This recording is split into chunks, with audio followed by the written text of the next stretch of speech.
Aujourd'hui, on va traiter un test biologique très simple en termes d'exécution technique, mais qui conduit à des conséquences fatales en cas d'erreur. Sur le plan pratique, le groupage sanguin comporte 3 étapes. Une étape préanalytique, une étape analytique et une étape post-analytique. L'étape préanalytique comporte la préparation des hémacytes A et B qui vont être utilisés dans l'épreuve sérique, la validation des sérums tests qui vont utilisés dans l'épreuve globulaire et la préparation de l'échantillon qui va être séparé en plasma et globulaire. On prend du sang total A et B. Le lavage se fait avec l'eau physiologique. Bien homogénéiser le mélange, puis on passe à la centrifugation à forte vitesse. Puis on fait une centrifugation à forte vitesse, 4000 tours par minute pendant 3 minutes. Après centrifugation, on obtient un cul globulaire et un surnageant.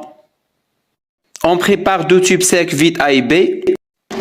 On ajoute 950 microlitres d'eau physiologique dans le tube A et dans le tube B. On prend 50 microlitres de cul globulaire lavé A et on l'ajoute dans 950 microlitres d'eau phy. Pour la suspension B, on fait la même chose sans oublier de bien mélanger.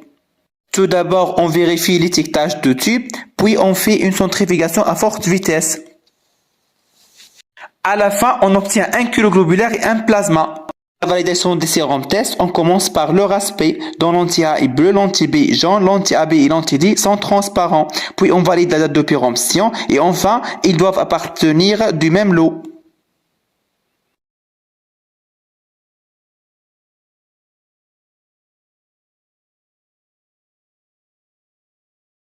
Pour la validation des hémacytes, on ajoute respectivement 2 gouttes d'hémacie A et 2 gouttes d'hémacie B. Puis on ajoute respectivement l'anti-A et l'anti-B. Et on homogénise.